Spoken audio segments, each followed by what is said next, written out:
finally had the MotoGP back at Phillip Island After um, 3 years, after 3 years, and it's from all intents and purposes, it seemed to be a pretty good event. Jack Miller, they renamed a corner after him, which was turn good to four, see. Turn Miller four. Corner. Yep. He seemed to be loving life. Until he got wiped out on Until he lap got wiped 18. I out. think I think he was loving life. I think the build up for this week for the race was actually really cool because him and Remy were part of a like a like a road ride with a lot of fans down to Phillip Island, and even Brad Binter joined in. I So I did mean, see. in terms of the build up, he got married last weekend, and Zarko was singing and playing guitar at his wedding, which I thought was pretty cool as well. That is Um, cool. so yeah, I thought up until the actual race, and he was probably having a really good weekend. Um, I mean, I think it was also cool that it was the biggest crowd that they've had at Phillip Island in the last 10 years, which is Mm. somewhat understandable because of the The weight. hiatus. Mm. Yeah, what is it? What's the saying? Distance makes the heart grow fonder, or something like Yeah. that. Yeah, something like that. Um, Well, if you haven't seen it, Alex Rin's got his first win of the season. Is that right? yep, yep, Yep, with well deserved. Mark Marquez in second, and Bagnaia in third. And I think that's one of our main talking points tonight, the whole Bagnaia Quadraro battle. But mate, what do you think of the race? Um, I mean, it was a spectacular race. The front group of riders were so close for the whole race. It was a real good what's it called, advertisement for the sport. And I think we say this all the time, but this one in particular, um, there's something about that track how when you're looking at it from some angles, you just see what is the ocean there? What's the ocean under Australia? The Because you're pretty much ocean. it's pretty much the furthest point of Australia other than Tasmania on the eastern side, and it's a absolutely beautiful spot. Um, so that even it's it's a special track when the foreign commentators revere it so much. Um, so it's a real special event in Australian motorsport. And I was talking to someone about it yesterday, and I said, like, if you wanted to watch a race that sells the sport, go watch that one because it had everything. It had spills, it had lead changes up until the last lap. So I thought it was a great return to Phillip Island. It's a I'm just looking at an aerial view now. It's a pretty amazing facility. Um, It's insanely scenic. yeah, I reckon, and that's a great advertisement for the country too.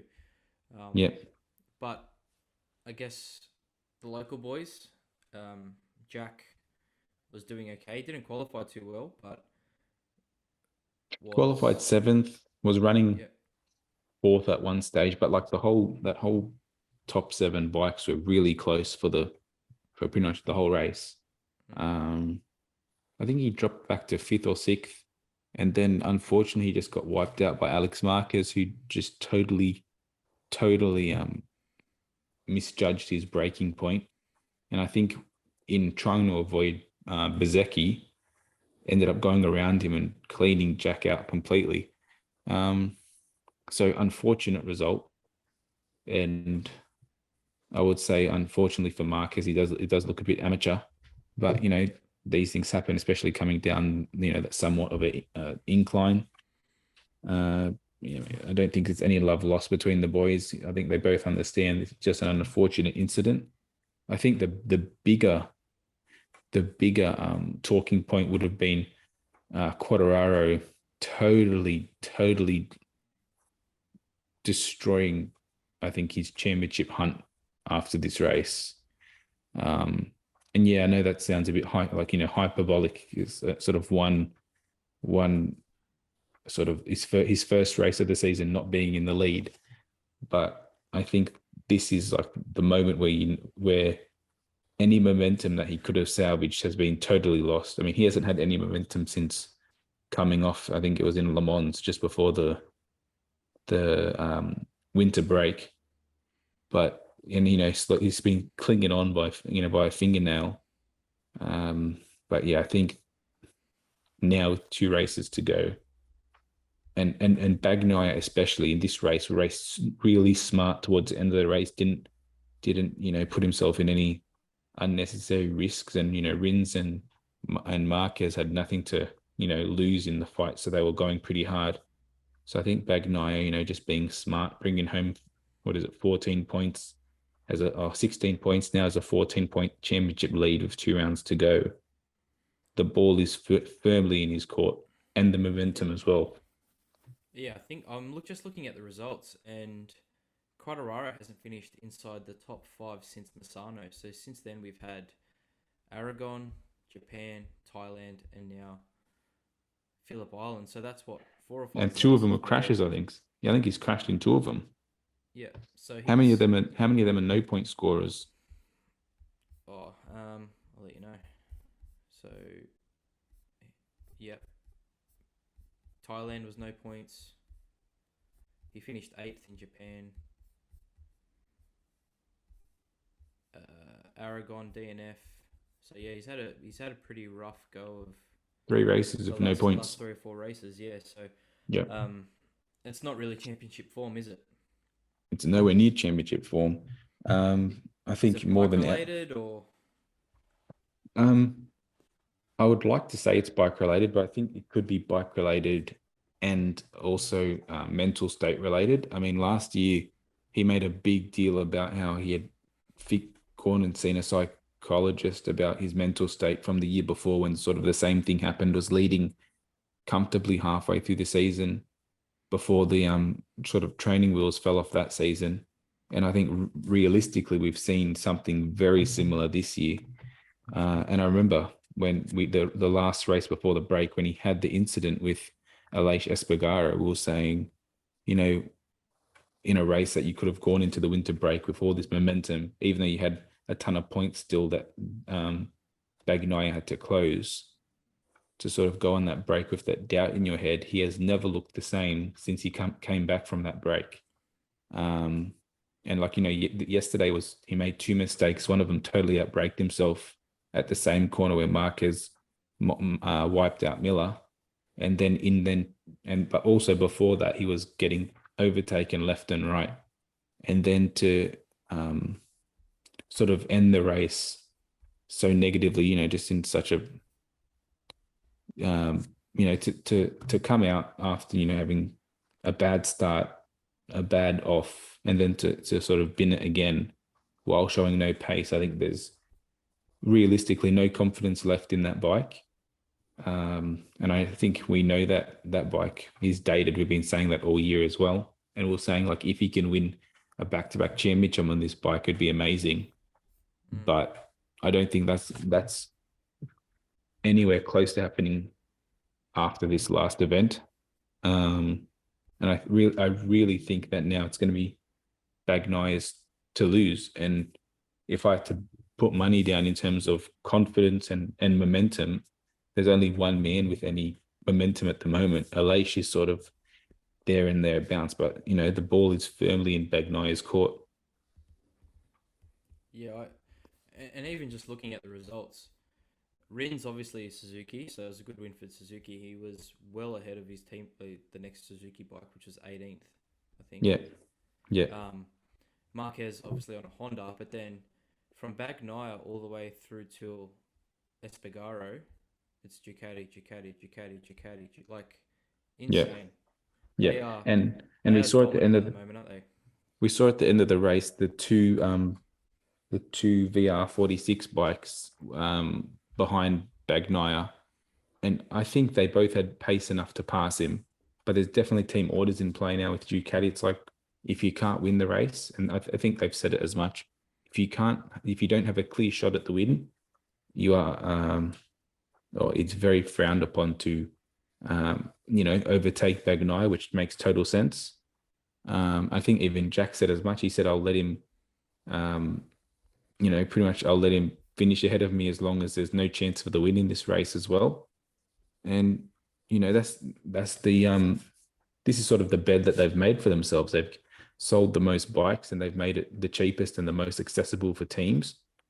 And in the crunch time, they have the most data, and they seem to have, the biggest buffer of bikes you would want to put between you and your championship rivals.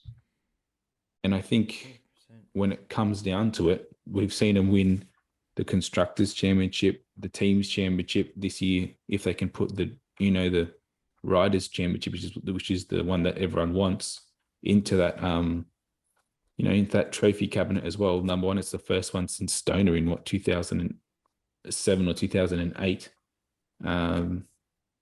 which is a long time. But also, you would say that it's totally deserved because it's totally man-made. It's not by fluke. They've built all the circumstances for their success. So I think they're going to reap the benefits of the crop that they've sowed. What does it mean, I guess, moving forward for MotoGP as a whole? Like, do we think Honda's going to be competitive next year with Marquez? Is Suzuki going to give them a run for their money? And then obviously Yamaha with Quartararo, like, are they going to start strong next year? Like, or is it just going to be total dominance by Ducati? I think realistically, from what we've seen since Marquez came back, he hasn't skipped a beat. And Mm. I was very cautious about what I was like, how he was going to be when he came back. But from what I've seen, he looks ready to go. I think he's got 2 podiums now in 3 events, and one of them was an unfortunate crash. So realistically, I think Honda, as long as Mark is there, they'll be fine. I mean, even That if guy's they, he's different gravy, mate. He's different he's gravy. an absolute demon, and he makes that bike look competitive when no one else can. We're seeing the 2 Suzuki boys go to Honda next year, which I think is good for just the strength of their rider, program and their setup. As long as the bike can be developed, I think it'll be fine. Mm. And then Yamaha is the one I'm worried about. I mean, in testing, they said the bike has found a lot of pace. The new engine development has been really helpful for the power output of the bike. My concern with them is the rider lineup, because I have no doubt in Quartararo, but Morbidelli's been nowhere since he's been on that factory bike, and he's there for another year at least. I think they're the team that really needed a 4-bike lineup for development, and they're going to be the only one that doesn't have it. KTM's got 4 bikes and a stronger lineup, so for That's where next Miller's year, going, isn't it? yeah. Yeah. So for next year, I think Ducati is definitely the team to beat, and I would probably say the Aprilia bike is probably the second best bike of the bunch. But yeah, with Marquez involved, and even with Rins going to a Honda and me going to Honda, I want to see how they go, on the Honda beast. But for now, it's the ball is firmly in the Ducati court, unless someone So, can put a lot of development really quickly. mm. So looking forward, obviously in Malaysia, in on this weekend. Yep. Um, any predictions? Any hot takes? You know, I'm predicting a anything? Ducati 1, 2, 3, 4. Like Is that seriously, they've is got it the 2. track tailored Yeah, toward the bike or? they've got 2 runways on that track, which definitely suits the Ducati. But it's also just the Ducati doesn't look like it has any downsides anymore. It's great through the corners. It has great tire life, and it's probably still the quickest bike. So I think realistically, it's going to be a Bagnaia win, and there will be another 3 bikes behind him that will be Ducatis unless they have an accident. And this is going to give the championship to Bagnaia before we even get to Valencia. I honestly believe that now, like as crazy as that sounds. Yeah. Because if I was Yamaha, I would have been trying to hold this lead as much as I could till we get to Valencia, because I think that's the only track that they really have a bit of parity in terms of how the bike suits the track. They got no chance this week, I don't think. Yeah, it's pretty crazy when you think that this is the first week that Bagnaia had the lead in the championship. Like he's been Yeah, chasing and clawing back the points all season, and he's had 5 DNFs or something this year. and he could still win it early. Like imagine if he didn't have those DNFs and the bike wasn't a few steps behind at the start. Yeah, Um, yeah, the guy's just had an all awesome season. Even all Jack's had a the really good season, really. yeah, Jack's had a great season. I Yeah. mean, I think our our previous pals from the podcast left at the right time because they look so stupid now. Um, I said it. I think Ducati is going to really miss having a teammate like Jack on the bike. Mm. In terms of just the consistency he brings, and he's had a few unfortunate incidents, but like this year he hasn't had half as many um, self-imposed crashes that he had last year. He's been a bit unfortunate this year with a few bike gremlins as well, and just a few accidents. But I mean, if you look at it, he's had I think, the same or more podiums than Quattararo has this year, which is insane.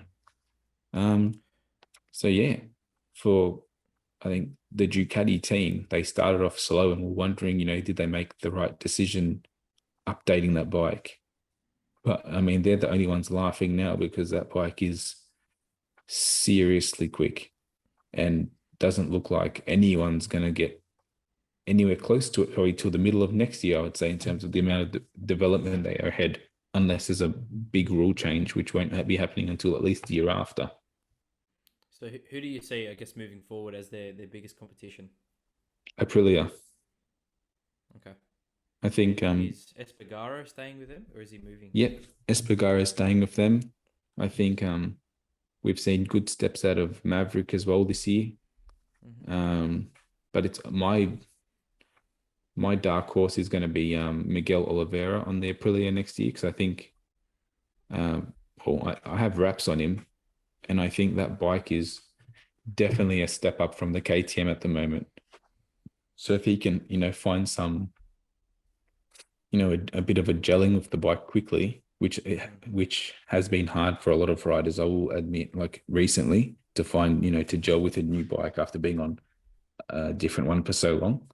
But if he can, maximize it, I think he could really be a real contender next year. But I mean, when I say a real contender, I mean just make it close because I think the two best riders this year have been Bagnaia and Bastianini, and they're both going to be on the best bike.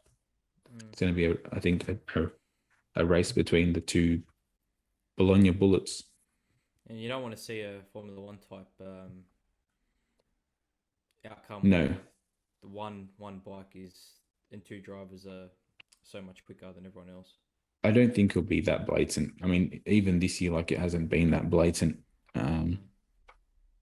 And Honda's definitely going to throw as much money as they possibly can because that's what they're good at. So I don't think it'll be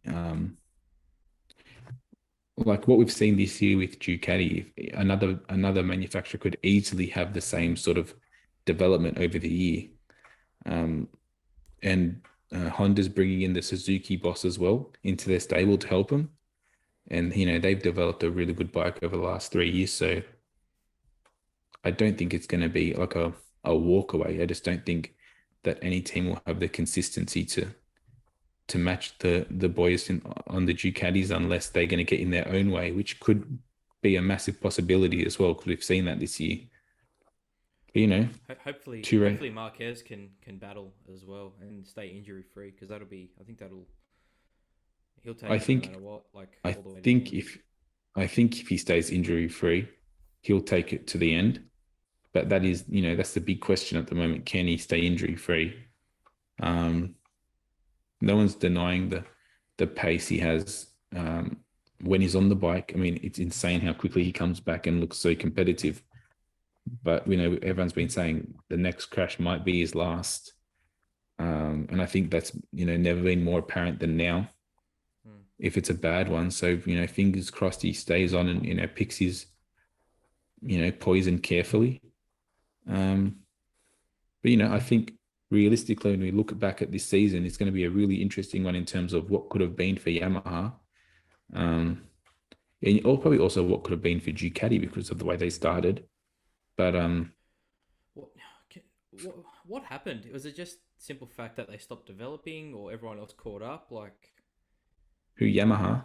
yeah, because he started I off th- really well. Like, we thought, oh, he's going to go back to back here at the start.